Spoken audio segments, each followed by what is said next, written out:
شروع اللہ کا نام لے کر جو بڑا مہربان نہایت رحم والا ہے۔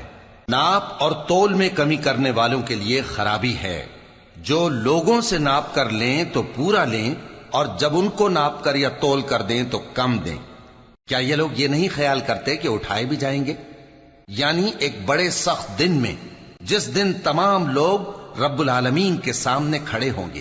سن رکھو کہ بدکاروں کے اعمال نامے سجین میں ہوں گے، اور تم کیا جانتے ہو کہ سجین کیا چیز ہے؟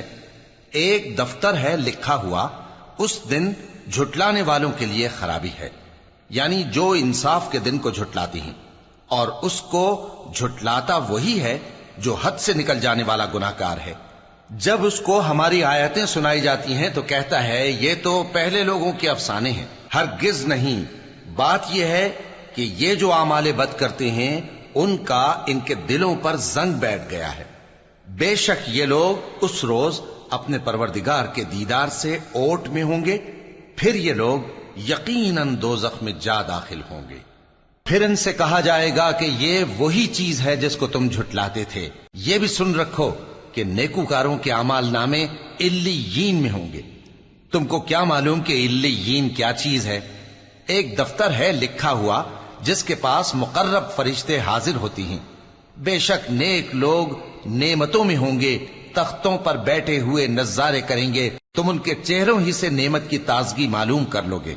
ان کو شراب خالص سر بمہر پلائی جائے گی جس کی مہر مشک کی ہوگی۔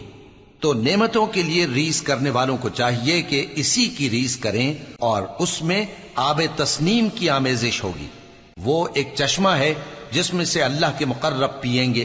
جو گناہگار یعنی کفار ہیں وہ دنیا میں مومنوں سے ہنسی کیا کرتے تھے، اور جب ان کے پاس سے گزرتے تو حقارت سے اشارے کرتے، اور جب اپنے گھر کو لوٹتے تو اتراتے ہوئے لوٹتے، اور جب ان کو یعنی مومنوں کو دیکھتے تو کہتے کہ یہ تو گمراہ ہیں، حالانکہ وہ یعنی کافر ان پر نگراں بنا کر نہیں بھیجے گئے تھے۔ تو آج مومن کافروں سے ہنسی کریں گے کہ مسندوں پر بیٹھے ہوئے ان کا حال دیکھ رہے ہوں گے۔ آج کافروں کو ان کے کاموں کا پورا بدلہ مل گیا نا۔